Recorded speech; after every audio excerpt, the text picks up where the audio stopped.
Hello friends, welcome to খেল দুনিয়া। কলকাতা লিগে সুপার সিক্সে যাওয়ার স্বপ্ন আগেই শেষ হয়ে গিয়েছিল।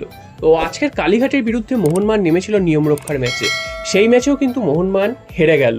2-1 গোলের ব্যবধানে মোহনবাগান হেরেছে। প্রথমে কালীঘাট এগিয়ে যায় এবং সেই গোল পরিশোধ করে মোহনবাগান পেনাল্টি থেকে, এবং তারপর কিন্তু আবার গোল খেয়ে যায় মোহনবাগান। সেই গোল কিন্তু পরিশোধ করতে পারেনি, যার ফলে আরেকটা ম্যাচ কিন্তু হারতে হলো। কিছুদিন 2-3 দিন আগেই আমরা দেখেছি লখনৌয়ে গিয়ে ইস্টবেঙ্গলকে হারিয়েছিল। তো মোহনবাগানের এই যে জুনিয়র টিম, এই জুনিয়র টিমটার মধ্যে খেলার মধ্যে যে একটা ধারাবাহিকতা, সেটার কিন্তু প্রচণ্ড অভাব আমরা লক্ষ্য করেছি। এর আগে বিভিন্ন ম্যাচে হয়তো পরপর 2-3টে ম্যাচ জিতলো, বড় ব্যবধানে জিতলো, তারপর হঠাৎ করে হেরে গেল, খুব বাজে খেললো। আবার একটা ম্যাচ জিতলো, আবার খুব বাজে খেললো। তো এইরকমভাবেই কিন্তু মোহনবাগানের জুনিয়র টিমটা খেলেছে মরশুমে। আগের বছর আমরা দেখেছিলাম খুব ধারাবাহিকভাবে ভালো খেলেছে, হঠাৎ করে কোচ চেঞ্জ করে দেওয়া হলো, ডেগি কার্ডোজোকে নিয়ে আসা হলো। ডেগি কার্ডোজো গোয়ায় ভালো কোচিং করিয়েছেন, তবে মোহনবাগান এসে তিনি একদমই ব্যর্থ। তো প্রথম 2-3টে ম্যাচ দেখার পরই সমর্থকরা কিন্তু আওয়াজ তুলতে শুরু করেছিলেন এই কোচকে দিয়ে হবে না। তো তারপর সেটা কিন্তু স্পষ্ট হয়ে গেছে যে এই কোচ সেইভাবে দলটাকে সাজাতেই পারেননি।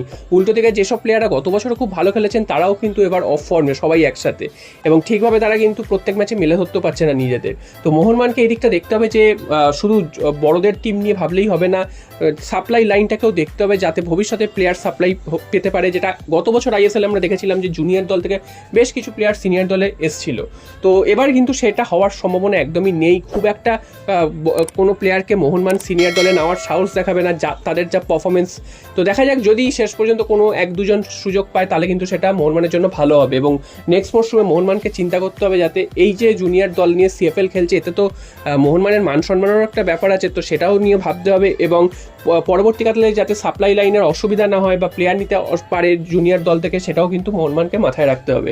এরপর চলে আসি জেমি ম্যাকলারেনের কথায়। জেমি ম্যাকলারেনকে নিয়ে মোহনবাগান সমর্থকদের বিরক্তি কিন্তু এবার প্রকাশ পেয়ে যাচ্ছে, কারণ 1 মাসের ওপর তিনি মোহনবাগান দলের সাথে যোগ দিয়েছেন, এখনও অবধি তিনি ঠিক মতন অনুশীলনই করেনি। বল পায় তো অনুশীলন করেনি, 2-1 দিন হয়তো তিনি সবার সাথে মাঠে নেমেছেন, তবে সেটা কিন্তু আলাদাভাবেই তিনি ছিলেন। তো আজকে তার মাঠে নামার কথা ছিল, সেই অনুযায়ী তিনি মাঠে কিন্তু আজকে নেমেছিলেন অনুশীলন করতে, তবে আজকেরও তিনি বল পায় অনুশীলন করেনি। যার অর্থ তোমরা বুঝতেই পারছো, আর কিন্তু 7-8 দিন মতন বাকি আইএসএল এর প্রথম ম্যাচ মুম্বাই সিটি এফসির বিরুদ্ধে। তো সেই ম্যাচেও তিনি থাকবেন কি থাকবেন না, এটা নিয়ে কিন্তু এখনও ধোঁয়াশা রয়েছে।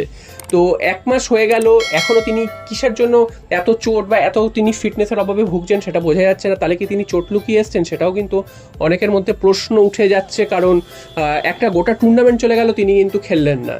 তো এরকমভাবে যদি একজন প্লেয়ারকে এত টাকা দিয়ে নিয়ে আসার পর তিনি ম্যাক্সিমাম সময় মাঠের বাইরেই যদি সময় কাটান এবং তিনি যদি চোট হয়ে পড়ে থাকেন, তাহলে সেই প্লেয়ারকে এত টাকা দিয়ে নিয়ে আসার মানে কি? তো সমর্থকদের অনেক প্রত্যাশা ছিল জেমি ম্যাকলারেনকে নিয়ে, তবে এখনও অবধি তার প্রত্যাশা পূরণ তো দূরের থাক, তিনি কিন্তু ঠিকভাবে অনুশীলন পর্যন্ত নামতে পারেননি। তো আজকে তিনি অনুশীলনে যোগ দিয়েছেন, দেখা যাক আগামী 2-3 দিনে কোনো পরিবর্তন হয় কিনা, এবং মুম্বাই সিটি এফসি ম্যাচে তাকে মাঠে দেখতে পাওয়া যায় কিনা। তবে যেভাবে এগোচ্ছে, তাতে কিন্তু মুম্বাই সিটি এফসি ম্যাচেও তার মাঠে নামার সম্ভাবনা খুব একটা নেই বললেই চলে, কারণ এখনও অবধি তিনি মাঠে ঠিকভাবে সবার সাথে অনুশীলনই করেননি। আর 1 সপ্তাহের মধ্যে ম্যাচ, তিনি কী করে মাঠে নামবেন?